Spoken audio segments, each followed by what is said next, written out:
Mwifurije kugira ibihe byiza nshuti bakunzi ba Talk Rwanda, mwebwe mubana natwe imiganiro dukora umunsi ku munsi biba bigaruka ku makuru na documentary mu ngeri ziba zigiye zitandukanye. Mu karere ka Ruhango mu ntara y'Amajyepfo mu murenge wa Bweramana, abantu batatu barimo umugabo n'umugore bapfuye, abandi babiri bagaragaza ibimenyetso byo kubabara nyuma yo kunywa inzoga bikekwa ko itujuje ubuziranenge, mu gihe undi we wasangiye nabo arembeye mu bitaro bya Gitwe. Abagizweho ingaruka n'iyo nzoga nabo mu mudugudu itandukanye mu kagari ka Murama mu murenge wa Bweramana mu karere ka Ruhango mu ntara y'Amajyepfo. Abaturage baturanye nabo bitabye Imana bavuga ko inzoga z'inkorano arizo zishobora kuba zatumye aba bantu batatu bitaba Imana. Ni mu gihe ubuyobozi bwo buvuga ko impamvu y'urupfu rw'abanyakwigendera itaramenyekana neza. Umunyamabanga nshingwabikorwa w'umurenge wa Bweramana Jean de Dieu avuga ko ibitaro bya Gitwe byakiriye imirambo y'abanyakwigendera kugira ngo ikorerwe isuzumwa, mu gihe undi muturage we ari gukurikiranwa n'ibitaro bya Gitwe.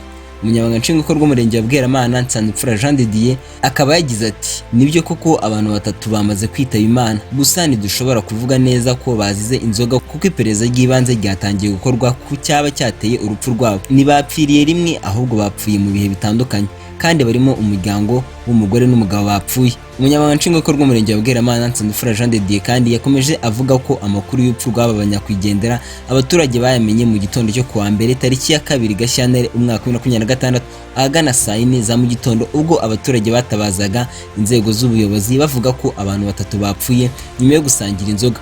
Akaba ari nabwo batabazaga inzego z'umutekano zirimo urwego rw'igihugu rw'ubugenzacyaha Ribu ndetse na polisi. Kugeza ubu iperereza rikaba rigikomeje kugira ngo hamenyekane icyateye urupfu rw'abanyakwigendera. Amakuru avuga ko imirambo y'abanyakwigendera irakorerwa isuzuma kuri wa 2 tariki ya 3 Gashyantare 2026 mbere ko ishyingurwa.